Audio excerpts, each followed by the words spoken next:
Coming up next on Insights on PBS Hawaii, a discussion with caregivers for seriously ill loved ones.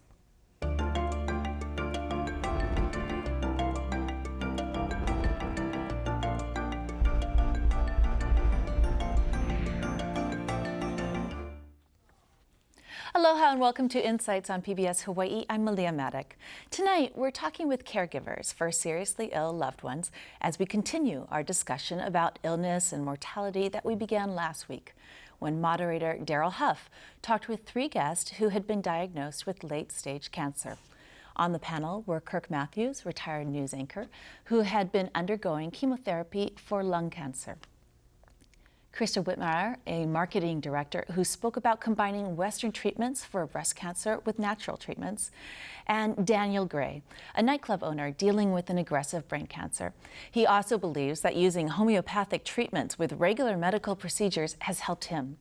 Viewers called in their aloha and concern for these guests. In particular, viewers asked what kind of personal support these cancer patients have. Tonight, we'll talk with the individuals who are their primary caregivers.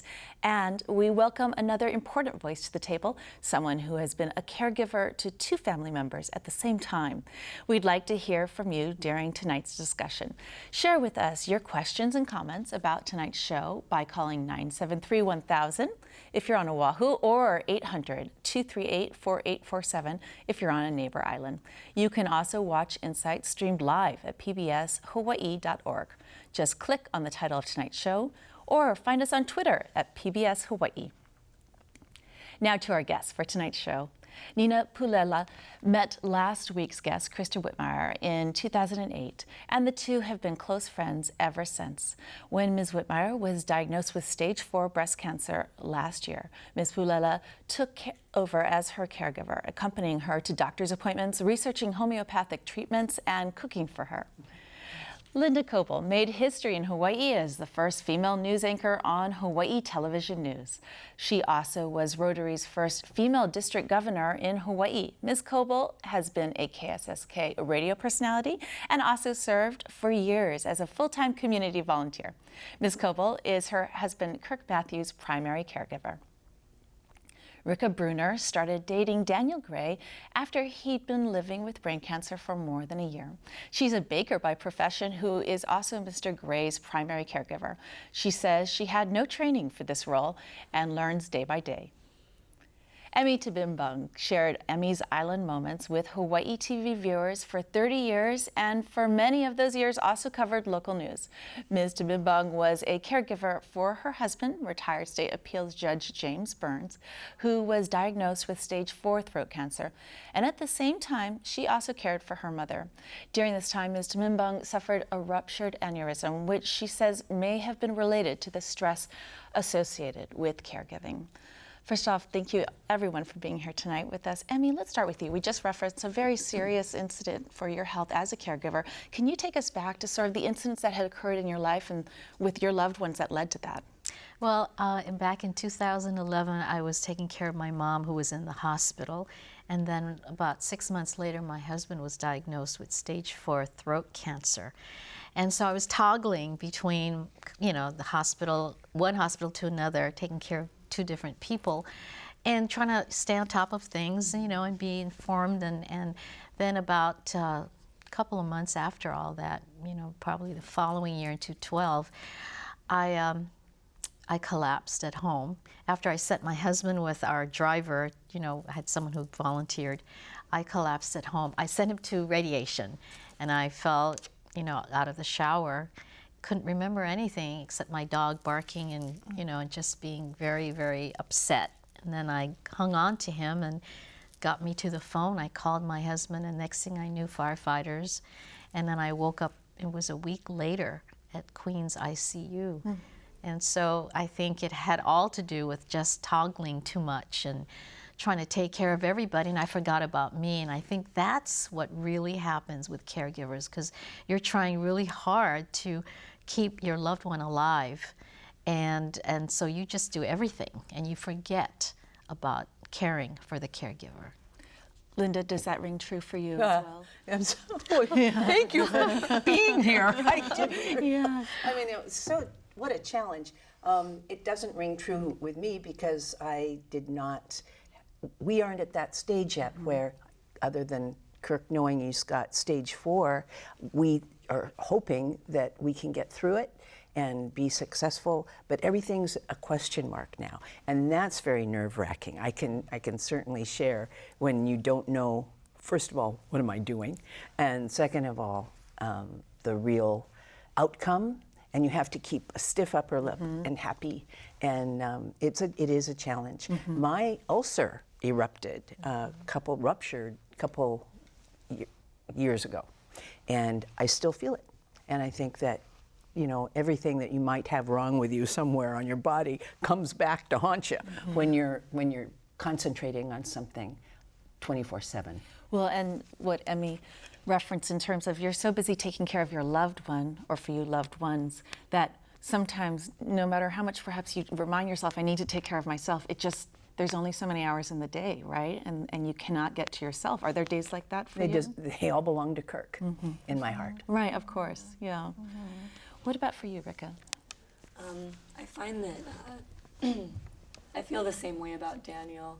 I try and be as much as I can focused on what he's going through, but on the drive here I was thinking a little bit how I'm really tired this week. There's a lot going on, and I feel like being a little baby sometimes, honestly. But I'm lucky where we're at in that Daniel is extremely supportive of me. I mean, I don't even know how he does that, how he manages with everything that he's going through to still be the best partner and, just fair and open to hearing about the days that I'm having. So I feel really lucky that, it's not like I'm alone, just only caring. It's not going one way, that's for sure. You are caregiving for a friend, a very close friend. Did you know instantly when she got her diagnosis and you learned of it that you were going to be her caregiver? I did. It was a feeling I've never really felt before. It was overpowering. I felt like there was nothing more I could do but just engulf my life in researching, and it was all that I really wanted to do. It just really kind of took over, and I never really questioned it. I just kind of went right into go mode, and it really kind of consumed my life, but it felt really rewarding, and I felt really honored, that she would allow me to be, that big a part of this, very intimate journey. I mean, when you had both loved ones needing you, was there ever a point which you thought, okay, I need to involve other people. I can't be both people's primary caregiver. Something has to give. Well, my sisters were very much involved with my mom, and so we were like taking 6-hour shifts, at the hospital. When my husband was diagnosed, my sisters then took over more, and they kind of, moved away. But it was tough because when my husband was sick, I was of course focused. Then when I went down, he was immediately my caregiver, and he was still G-tube feeding himself. And if you know what that is, when you're a cancer patient, you can't swallow or eat, so you have a G-tube, which Daniel had, right? David, I'm sorry. And Daniel. So, Daniel. Okay, so the G-tube becomes the main thing, and I remember waking up in ICU, and the first thing I said was, "Where's my husband? And who's feeding him?" And so everybody had to go, "Emmy, don't worry, you're in the hospital. Your husband comes every day. We have been helping him." But so, it's a very tough thing to do.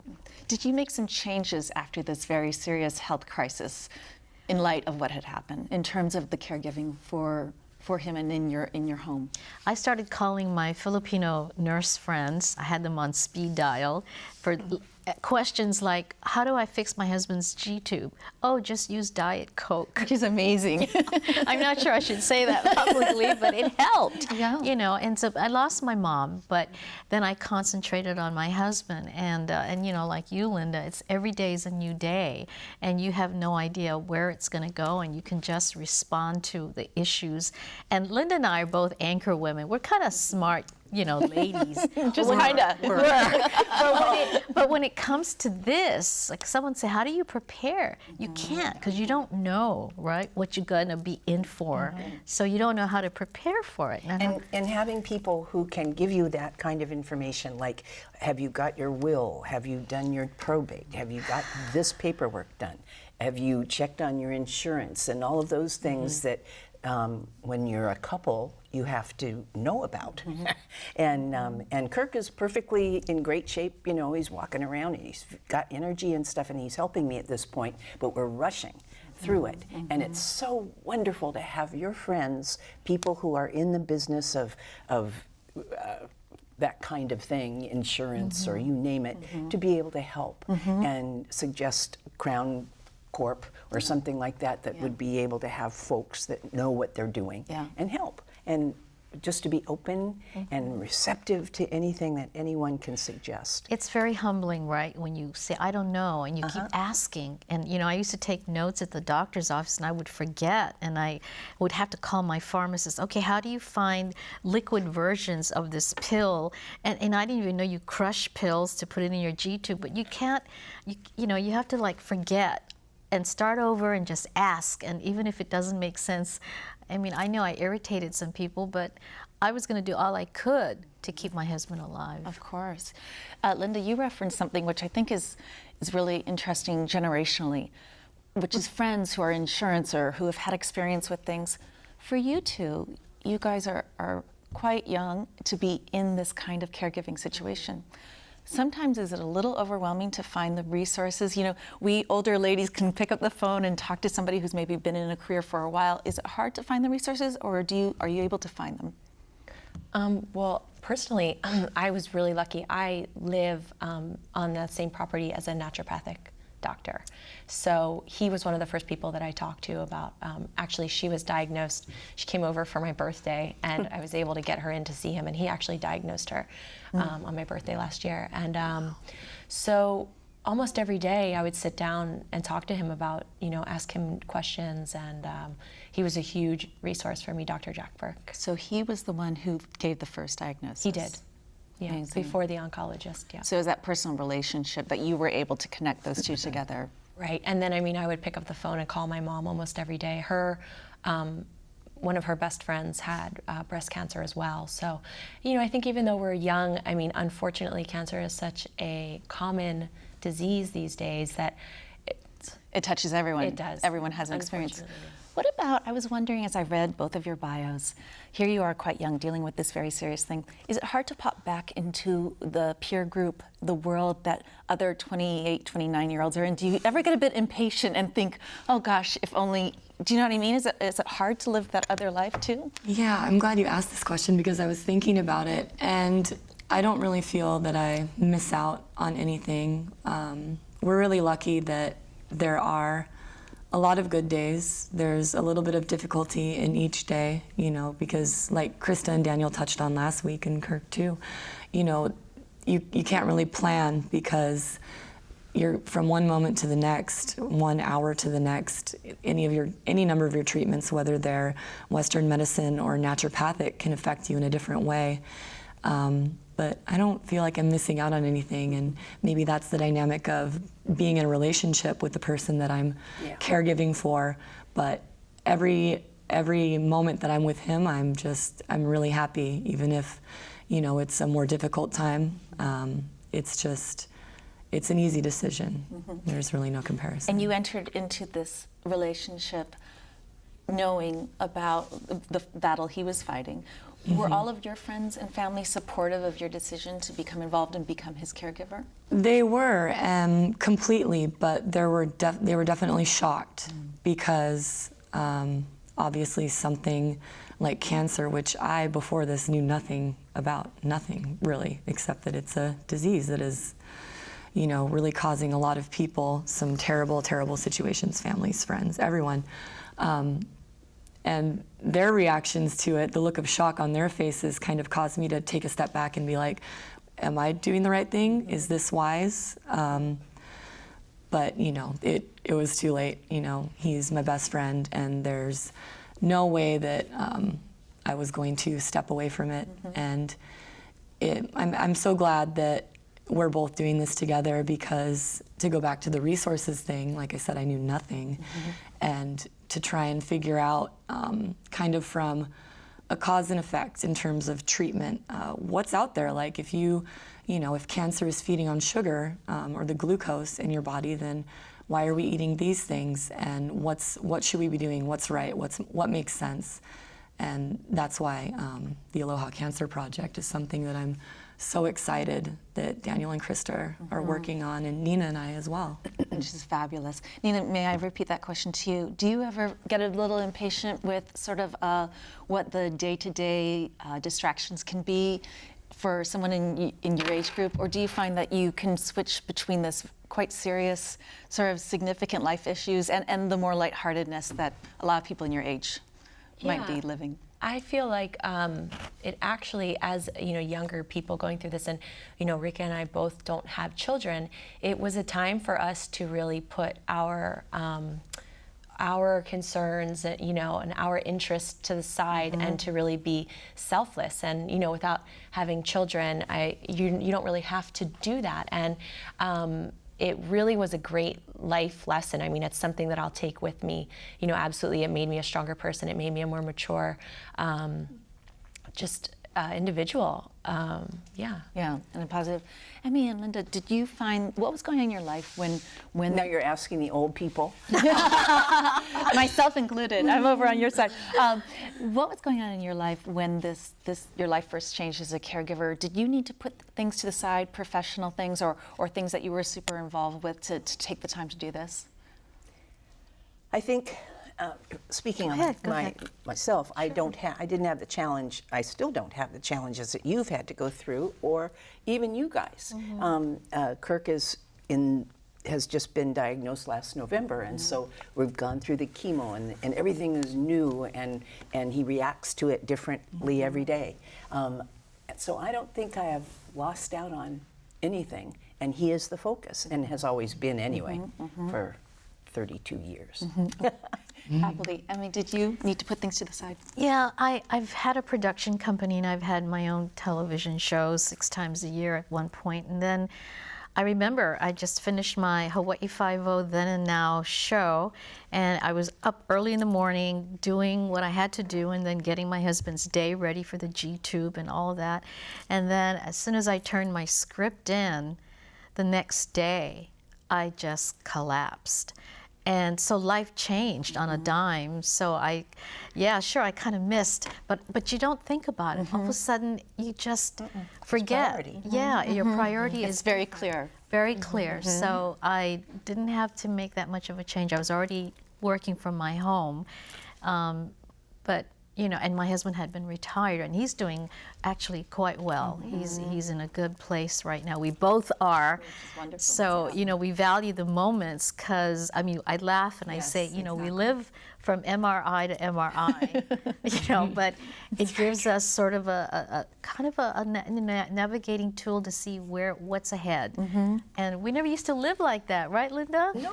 We used to have just news days and fun, and now it's interesting because I'm watching her, and you start to feel like, can I do anything?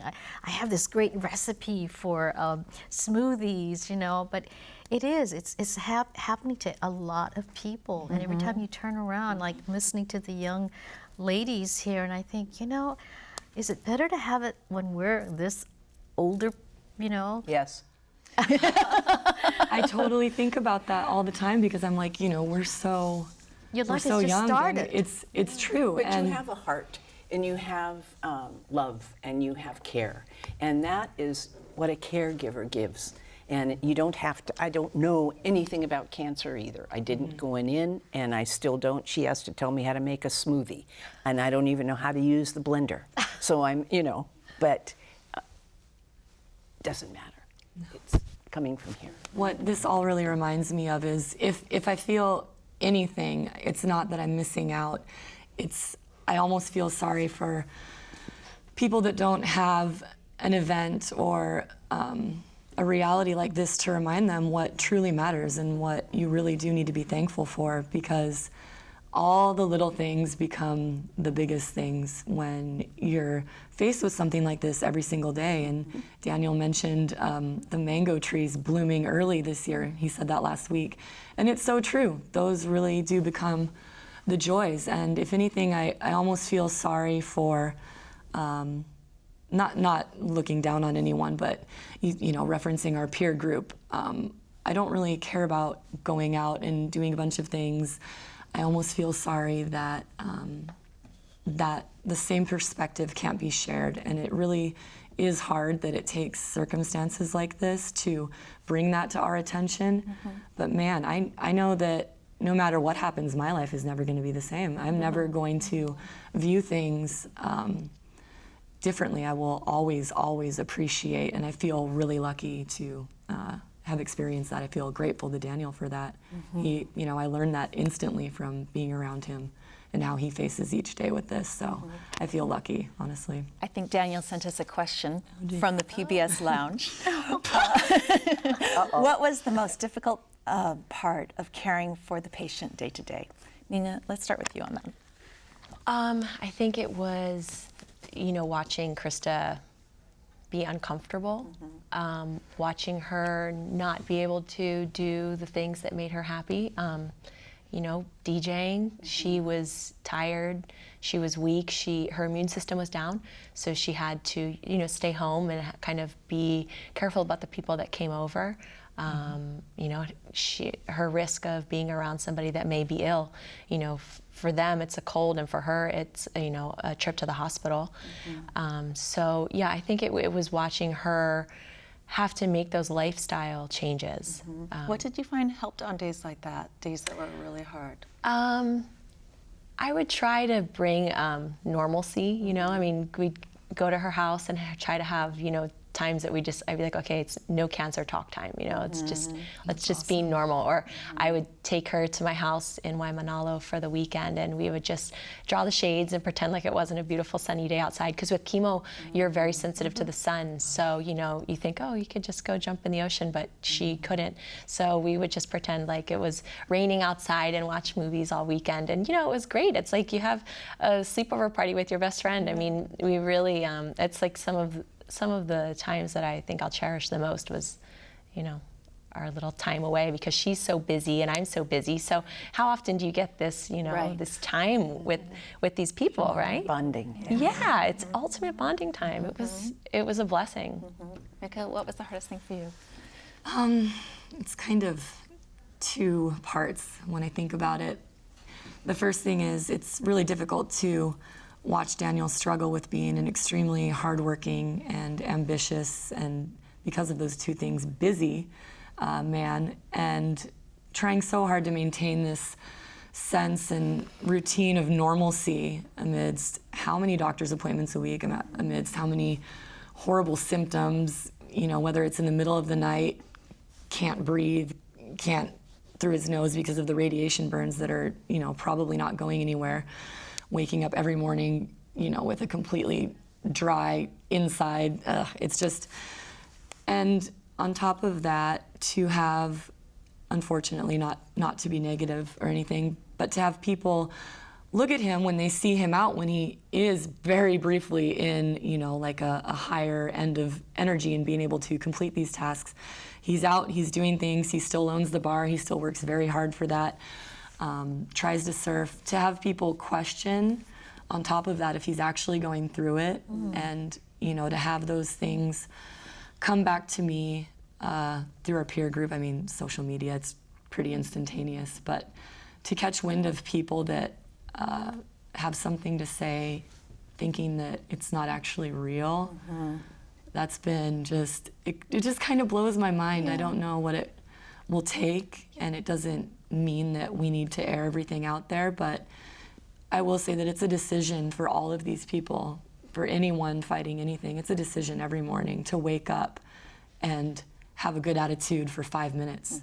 You know, that's a huge victory, to have a good attitude for the beginning of the morning, and maybe you have to rest and then go about your day, but that's a decision, and I watch him make it every single day, you know, because every day to the next is completely unpredictable in terms of the level of pain. It's not when there will be pain, it's how much pain are you going to experience today. And just to watch, people push through that is, the varying ways, it can be hard. On those junk days when someone says something that's, off key or just a very low energy day, what do you find that helps? Like I said, Daniel's a really ambitious guy and he has a lot going on. At our home, we like to work in the garden, work on woodworking projects, and that's at the higher end energy day, staying in. But reading, I just try and encourage him to do what's best for him so that those times that he can take care of business. I mean, ultimately Daniel doesn't care what anyone says, and neither do I. Right. It's Right. true. It doesn't affect how we get through. Which is a great lesson to take away Yeah. from everything. Yeah, definitely. Absolutely. Linda, what would you say has been the hardest thing? Well, I certainly, watching him go like this sometimes, and that doesn't happen that often. So we're very fortunate, but man, I'm watching, how are you feeling? I'm fine. Get off my back, I'm just fine. Oh, I didn't mean to be on your back. We try to make fun of things, Yes. smile and laugh, embrace the friends who call and how are you doing? It means a lot, it buoys people up. So when you feel tempted to maybe share with your friends who are going through these challenges, I'll do anything, then what? Bring me over some Dina, Otherwise, I'll never call him. I wouldn't know how to ask for anything. But to make fun of it and to I was there when he had his head shaved for the first time, and it was so fun, and took pictures, and those were great. Then I got to trim it. Just make every second count and enjoy it. Find the humor in everything, because laughter is healthy. It really is. For me too. Yeah. Emmy? I think there were two parts when my husband was being tube fed. To just see this, very strong guy sitting in his chair all day long, it just broke my heart. And then when he couldn't golf, it was, because he's a golfer and that's his life, and that really broke my heart again. And then when we went through swallow therapy, because he had to start learning how to eat. And the first thing he did was have applesauce, It's just like having a child again. And then when I got sick, I sometimes think I'm still taking care of him, but he had to take care of me. And I was on medication, sometimes trying to figure out what to do. And it was one of the hardest things I think I've ever had to do, is to be in that position. We were toggling, and it was also frustrating. We would argue. Because, he's still my husband, I'm still his wife, but now I'm this, take charge Filipino nurse, and he would tell me too, like what Kirk said, get off my back. So, now we're at a place where I'm trying to get date nights again. I'm trying to have him remember that we're in a good place, I am your wife, let's do something romantic. And I think that's what a lot of couples forget to do, because you've had one role for so long. And that's why, that thing in sickness and in health, remember the in health part too. And that's what you have to, almost the mantra, okay, we have this moment, let's enjoy it, because it could be gone forever, in a heartbeat. I see lots of nods. Yeah, definitely. We've been dating less than a year, and as soon as we started talking, I knew that there was a great bond there, and then we started hanging out, and we've been pretty much inseparable since. And I wondered, cancer will obviously put things under a certain scope very quickly. And I wondered, I'm like, are we losing the mystery too soon? Is there any way around this? But at the end of the day, the bond that is created by going through this with someone on the daily, and through the night too, it's all the time. That is something, even for a friend, for a close friend, that bond between caretaker and caregiver, and patient, I suppose, even though I don't refer to he or myself that way. It's something very special. Yeah, unbreakable. From Bob and Waikiki, you all seem like independent women. What was it like to ask for help?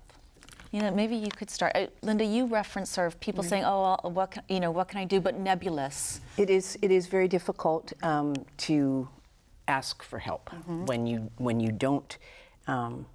Actually, we aren't in the position that you all have been in or are in.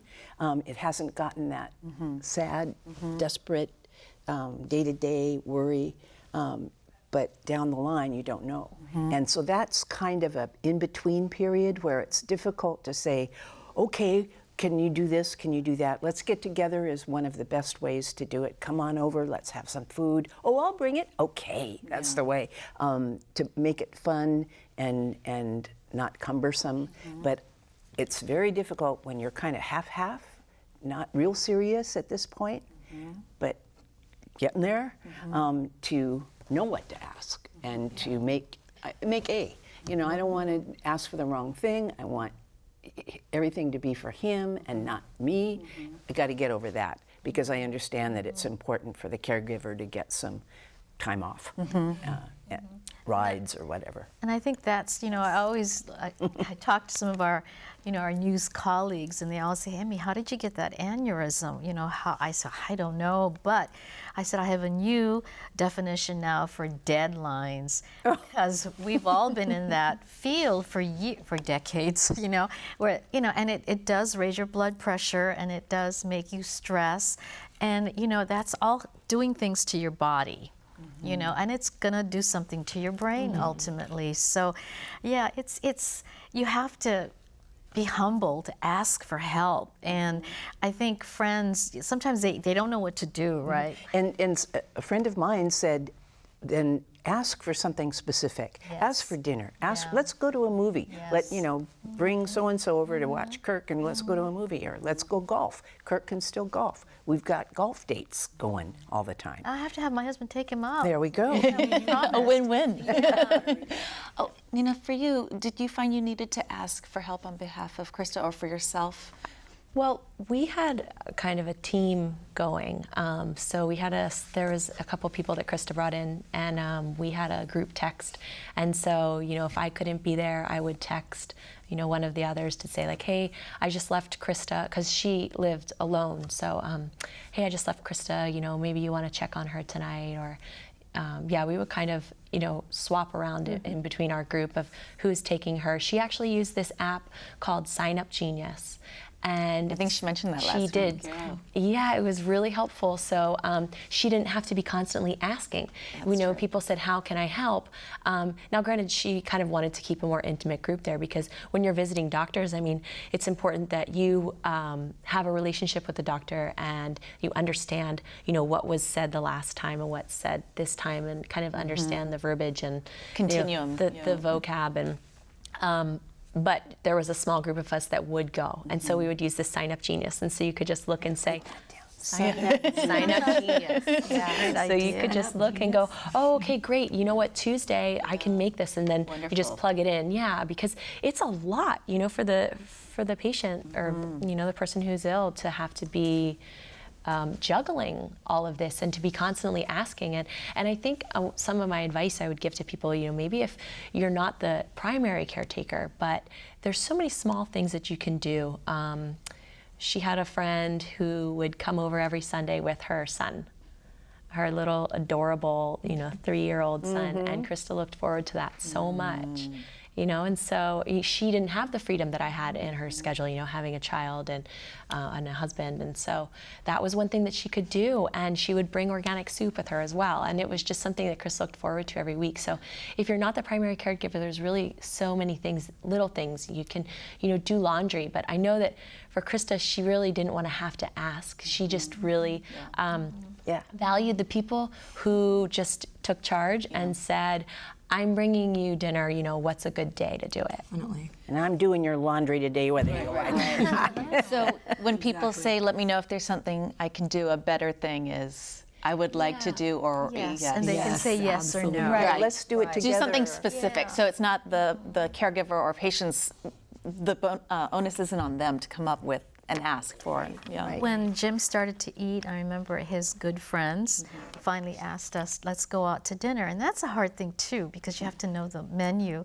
But it really allowed my husband and I to start feeling normal again. You know, and those are the things I think after you go through the hardship is just try to normalize your life, because this is the new normal. Whatever you're doing, Linda, whatever you two doing, you know, whatever we did, it was the new normal. But if you can find ways with your friends to do the things you used to and make it as normal as possible, it helps, because it makes you feel powerful and like you're getting well, you know. And not everybody's family is in town, you know, and someone told me, you guys got to go on Skype and communicate and let your mom see how you look, Kirk, and that really makes sense. So now I have to worry about how to get that going. but You need to ask for help. That's Someone a who's great idea. And the girls call Kirk's two daughters on the mainland call conference calls. So it's engaging the family too. Even though we're apart from the family, you've got to keep them involved, no matter what. Can it get overwhelming just to keep everyone in the loop? I mean, do you send out mass emails, or how, you know, all the people who want to know? Is that something you need to schedule into your caregiving? In my particular case, I've got a box full of photographs from Kirk's fundraiser and thank you notes and good wishes notes and you name it. I mean, a bag of it. And I'm waiting until he finds out how his CAT scan went after Monday to start responding. Otherwise, it's just little groups in email, which is just Uji. But it's the only way you can get that information out quick. And it's always good news. So, you know, I don't know how much I will enjoy doing that if it's ever bad news. Yeah. I mean, how did you manage that part Well, of it? my husband's been very private, and Yeah, so it's Kirk. yeah, so it was tough to even talk about it when it first happened. But you know, because you have to preserve your feelings for whether you want to share the good things or the bad things. But for our close friends, I did have people that made string of calls, like, you know, all his judiciary family, and then all my family. I called them my Filipino mafia, you know. And so then they would sort of share. But we do now a newsletter at Christmas, which I have done the last 3 years. And give everybody an update, because for the people who say when they meet us in, you know, Times or whatever supermarket, we've been praying for you, you know, oh, it's so good to see you. Oh, how are you? How's your husband? You know, because being the public people we are, people all know about you and Kirk, and they want to know the follow-ups. So, you know, so I found little emails and a newsletter, you know, just to close friends, and you know, of course, Facebook. Everybody, but I don't do that one as much. But yeah, just close friends. Yeah. Is communication one of the things that you handle for Krista, or do you guys need to let people know how things are going, or does that happen more organically? Daniel takes care of that on his own. He's more than happy to let people know how he's doing. Definitely, like we touched on, social media, Facebook. I don't need to do that for him at all. In terms of reaching out, asking for help, that definitely got covered last week too. And now it's not something that everyone wants to do, but in terms of progress, I mean, yeah, he's fully capable of communicating that. For Krista, she's like the social media queen. And She's got that handled. She had been using Snapchat. I don't know if you guys are aware of this app. Another app. She looks it up. What did you call it again? Snapchat. I didn't. Instagram? No? Uh-oh. Another one.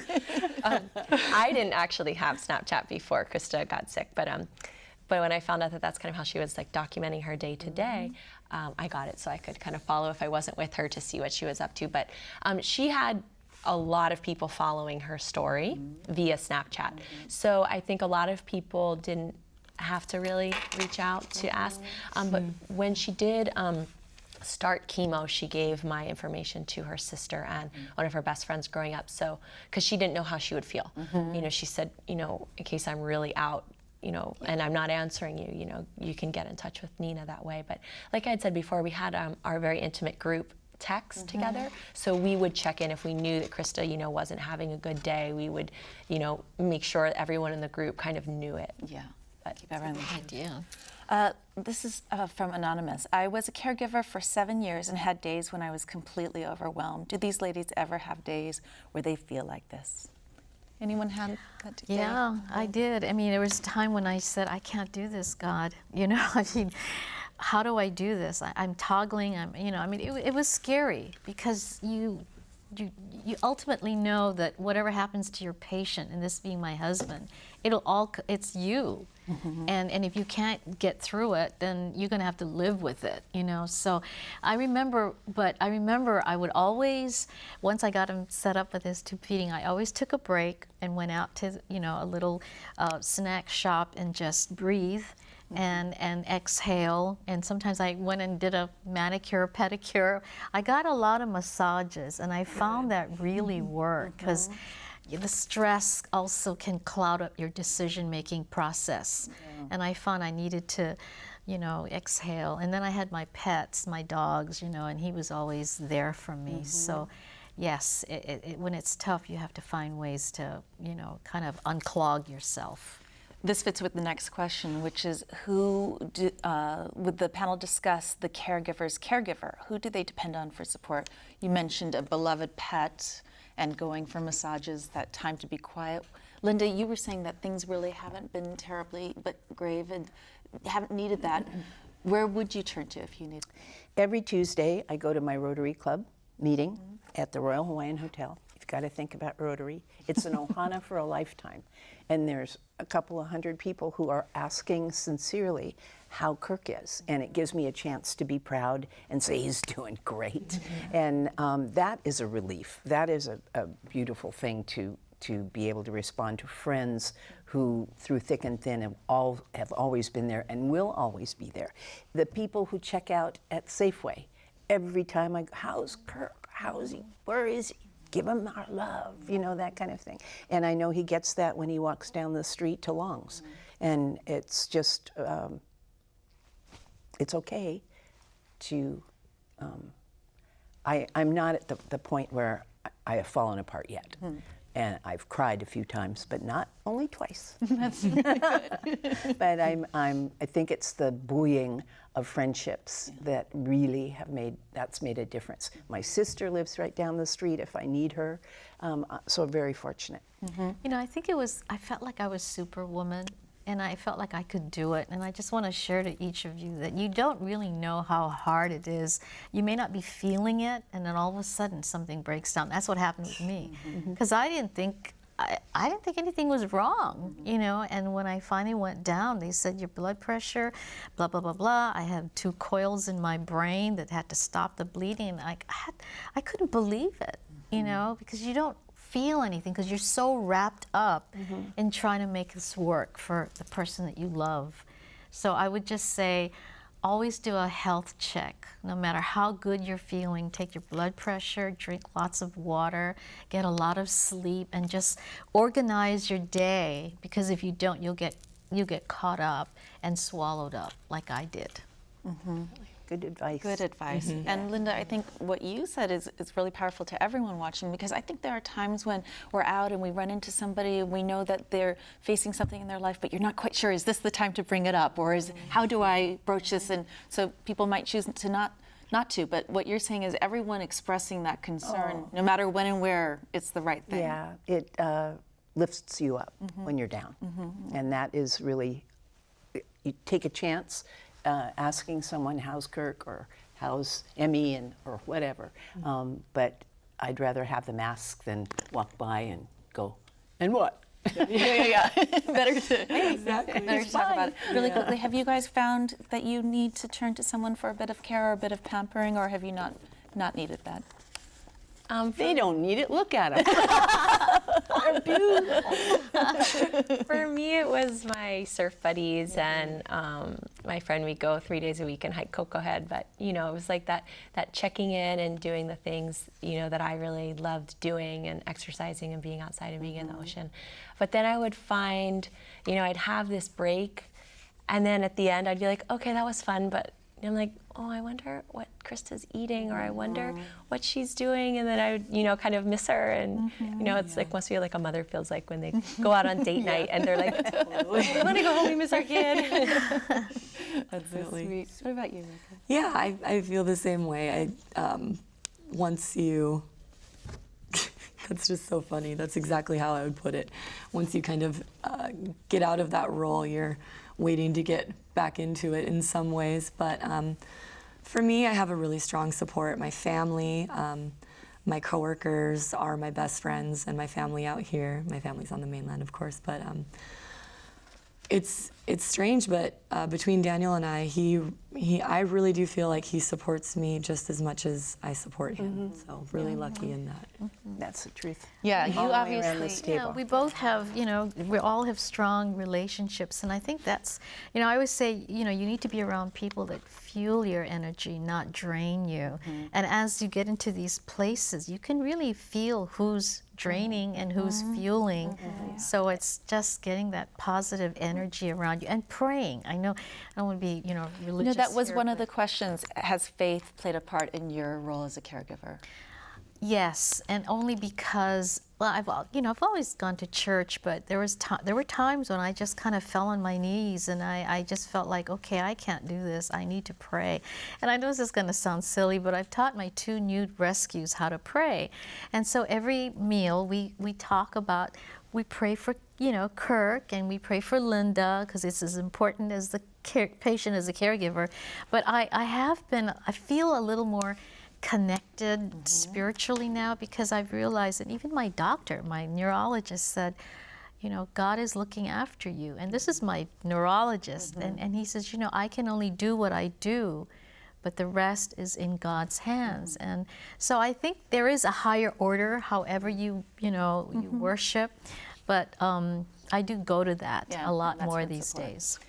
Something I thought about as I was thinking about tonight's show was that, as a mother of boys, I'll often be talking with other parents, and the ones who have girls will say, oh, well, when we're old, you always have your daughters. And then those of us who have boys go, oh, you've got to hope for a good daughter-in-law. And I was thinking, it's kind of funny that our culture has changed so much, and women have come so far professionally, since you were talking about the early days. But I think there is still a little bit of a stereotype that a caregiver often is a woman. It's often the daughter, do you think it's something that our society needs to take a bit of a thought on about in terms of men stepping into that role as well? And obviously you guys have wonderful relationships where you absolutely know that your husband has been and will be there for you, but generally, it seems like the vast majority of caregivers end up being women.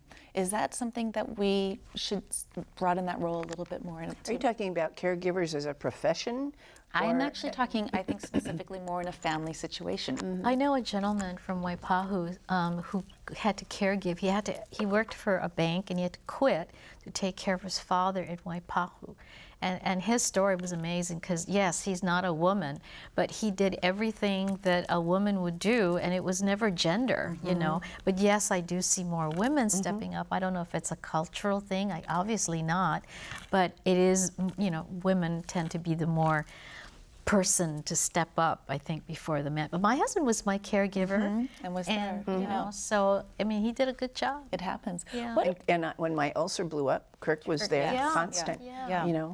So there?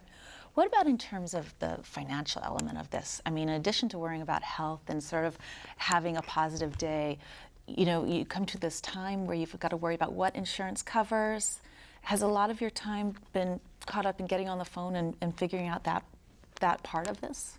we're in the midst of that, and fortunately, we've always had good insurance, Medicare rather, and we're exploring options in other ways. Having the support from the fundraiser was amazing. And it took a giant weight off a shoulder here. and that's there. We can use that when we need. And we haven't even gotten a bill yet. I don't know, man. I have no idea what to expect. And how it's going to work. It's really scary. Yeah. So I would recommend to anyone who is watching and is facing this, and maybe someday, to be sure and have your ducks in a row and know what's in the bank and know what's in the insurance policy and know what you're going to do in the next step. It calms you down. And it helps you get through. It's expensive to live, you know, especially when you're faced with these, you know, life-threatening illnesses. And, you know, you're young, and I really appreciate hearing what you have to do. But for us, like, you know, our family, you know, she didn't want to admit this, but, you know, I got my Medicare card. And, you know, so things become not limited, but you're on a fixed income. And you have to decide, you know, what's important. And I don't know, Linda, you know, I was glad the community came out for Kirk's fundraiser, and that was a wonderful show of support for him and for you. And I don't know, I don't think I'll have a fundraiser, but if you see me out there ringing the bell. No, but seriously, it is an important thing you have to think about. And it takes maybe dealing with your account executive. Yes, and get help. Yeah, don't think you can do it by yourself. Because there are ways to get things less for the, you know, lower price. There's agencies that can help you figure that out. Definitely. And for your loved ones, was figuring out the insurance element or how the billing was going to work, was that a big part of both of your responsibilities as well? Sorry. Go ahead.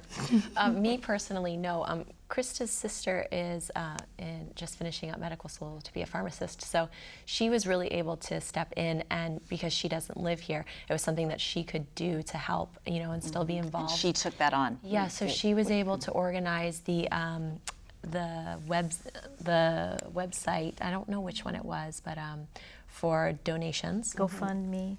Yeah, it was one of those, and Krista's an event planner, so she was like the perfect person to plan her own event with help of others. But yeah, Krista kind of took the reins on that. It didn't fall to you, Rickon? Daniel had everything lined up well before I came into the picture. Multiple fundraisers. I mean, I have to say that I came in right as round 3 of chemo was starting. So we're on 4 now.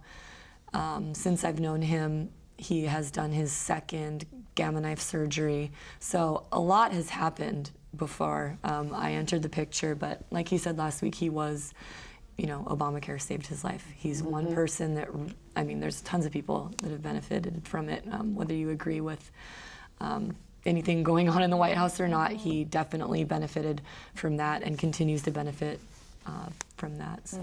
And same with Medicare. And it really comes through when you need that help. I think we have about 3 or 4 minutes left. I mean, let me start with you. What do you wish you had known at the beginning of this journey that you know now? Oh, that's a loaded question. You got them to think, time to think. You can offer for Linda to go first. Want to? Question again? What do you know now that you wish you had known at the beginning? What did you need to learn through the process? That's a very difficult question, because it's all parts of, you know, caregiving. I think if I were to do it over again, I would have taken better care of me. I know that sounds kind of self-serving, but because I honestly, it would have been worse if something happened to me than no one was here for my husband. You know, so I would say if I could have done it over again, I would have just been so much more aware that I'm not Superwoman. Forget television, you know, take care of what's right in front of you. Because you said something powerful before the show to me, which was you had done a million stories on all these elements of what you've now encountered, but it's so different when it's your life. When you're on the other side of it, you know, everything goes out the door. We've done stories on cancer patients and all of that, but when you're sitting there and actually faced with it, it's a whole different thing, you know, so, yeah.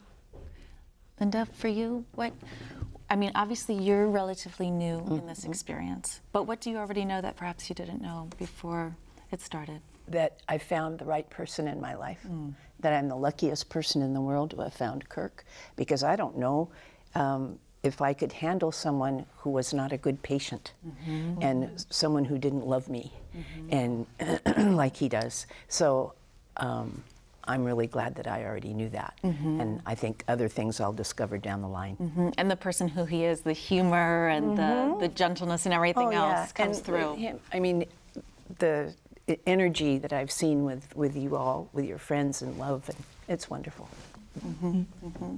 Rika?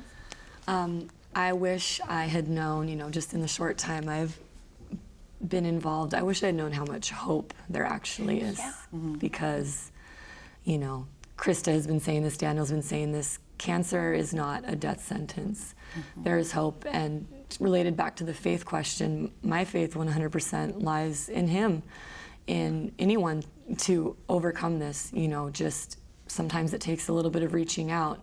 Sometimes you are extremely lucky to have someone caring for you, but ultimately I wish I had known that there is such power to be had in believing in the person that you're caring for. And that's ultimately believing in yourself, because you play a huge role in that. And there is so much hope to be had. I see lots of nods. That rings true, huh? Nina? So I guess I wish, or I guess I just didn't realize how much of a blessing that it really would be for everyone on all accounts. I mean, for Krista, well, we're actually making a film about it. So we're making a documentary film about her journey. Good. But yeah, because it was just really powerful. And people can learn from that. Absolutely, absolutely. And that's exactly, you know, what I got out of it was how important it is just to help other people, you know, and just how much joy that you can get out of that. Pay forward. Yeah, I mean, it's completely changed my whole outlook. My priorities have changed. We're out of time, but you guys are inspiring. Thank you so much for joining us tonight. That was a wonderful conversation. Next week, Thursday night on Insights on PBS Hawaii, representatives of local political parties and an independent pundit will discuss PBS NewsHour's Democratic presidential debate, which airs live earlier that day at 4 p.m. Our guests will offer commentary on the candidates' perspectives and talk about the important issues that could impact Hawaii. That's next time on Insights on PBS Hawaii. I'm Malia Maddock. A hui hou.